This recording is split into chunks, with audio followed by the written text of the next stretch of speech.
Donc la complémentarité entre les réseaux et les commerces physiques principalement, c'est justement la clé de ces prochaines années, c'est de pouvoir donner la possibilité aux commerces de proximité d'utiliser ce nouveau canal. Alors on a connu aujourd'hui les pure players qui étaient donc les sociétés qui ne travaillaient que sur Internet, et aujourd'hui on donne la possibilité aux commerces de proximité d'utiliser ces nouveaux médias. Et c'est ce qu'on fait aujourd'hui avec notre outil qui est shoppingmess.com, c'est de donner la possibilité aux commerces de proximité d'utiliser ces outils marketing innovants qui ne sont pas toujours évidents à maîtriser pour le petit commerçant. J'ai eu une expérience qui m'a amené à avoir un commerce en Floride, aux États-Unis. Et quand je suis arrivé là-bas, pendant 6 mois, mon commerce ne tournait pas. C'est un restaurant qui se trouvait sur une rue passante de Miami.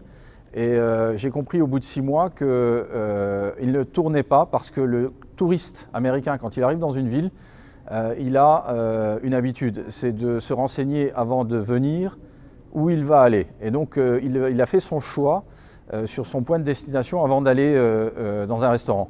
Et donc ça fonctionne avec des programmes de fidélité. Et donc le programme de fidélité permet de capter le client avant qu'il se rende dans une ville.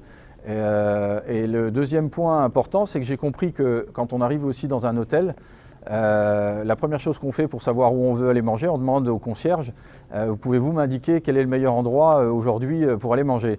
Et il va vous citer 2-3 endroits où vous allez être les bienvenus. Tout simplement pourquoi? Parce qu'il y a un système de commissionnement. Et ce système de parrainage, de commissionnement, c'est un petit peu ce qu'on a mis en place avec une carte de fidélité dématérialisée, c'est de reproduire cet outil qui fonctionne sur le terrain, et on l'a mis en pratique aujourd'hui à Metz. J'aurais tendance à dire que le commerçant traditionnel est plutôt réfractaire à ce genre d'outils. Il en a peur et il le voit comme une fuite de chiffre d'affaires, alors que le nouveau commerçant qui arrive est plus habitué à utiliser les réseaux sociaux, est plus habitué à utiliser son smartphone, et donc lui a plus tendance à se l'approprier. Donc il y a une transition qui s'opère en ce moment, qui fait que vous avez 2 mentalités qui aujourd'hui se complètent. Je dois avouer que moi j'ai toujours eu une vision archaïque de la Poste, et je suis surpris de découvrir par le biais de ces forums le positionnement de la Poste et aussi son implication dans l'innovation.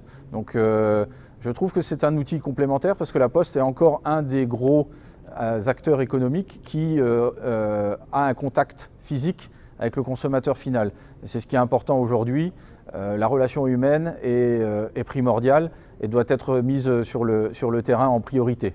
Donc la Poste a un rôle essentiel à jouer dans ce développement et dans cette révolution.